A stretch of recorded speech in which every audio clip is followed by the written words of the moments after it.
ibadat bulan Ramadan. Baca Quran bulan Ramadan. Baca Quran. Tarawih bulan Ramadan. Ini hanali yang lapare ya. Mentang na lapare tu boy. Kedih lom lah. Tarawihnya 20 rakaat. 8 rakaat yang tarawih kon bayang malam. Bayang nyampe li dawa-dawa tu. Beli dawa-dawa, pu dawa teruntuk. Dah lepi di tahun 3 Ramadan, di bulan Ramadan. Ilung hai lung pikir butang ya Aceh. Wate bamban lung tinggal bandar Aceh. Belum pegah mesti jipan Malego.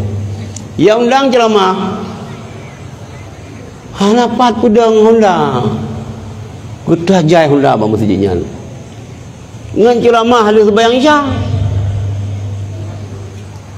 Belum budang ba jalan no kantor gubernur awai kantor DPR ini. Balong utro lapangan, tro ulun masjid ulun. Putih musubang. Anak agam pakai subang. Bekah luar batu ut. Latih long ridar kau jemaah itu. Pikiran long puji ramai dan. Jadi lừa ceramah kan kata lừa sebaik kan ceramah.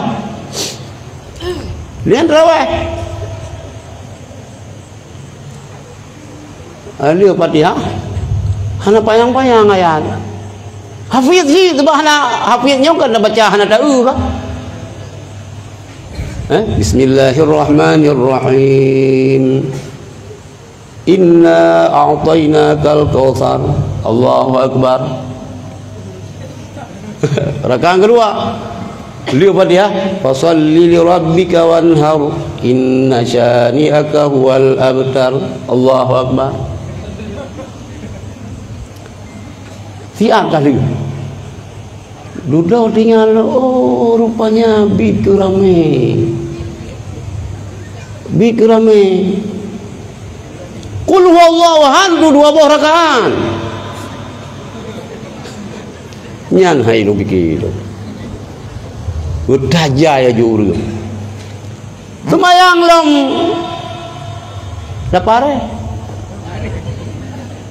kupi pancung puasa di kau lima mi terpegahkan puasa kamu ni hai mi berdua mi umur ka lewat 20 ka 80 umur baik le minta ringan baik nak minta dah ni minah kampungnya nak dekat pak ni nak terawih perakan 3 salim express karap mate gini aku pikir lam silam masjid betrep-trep igop ide Yaman terus rakaat sembahyang itu moro buat tempat jamaah tabligh nah yang terawih 10 rakaat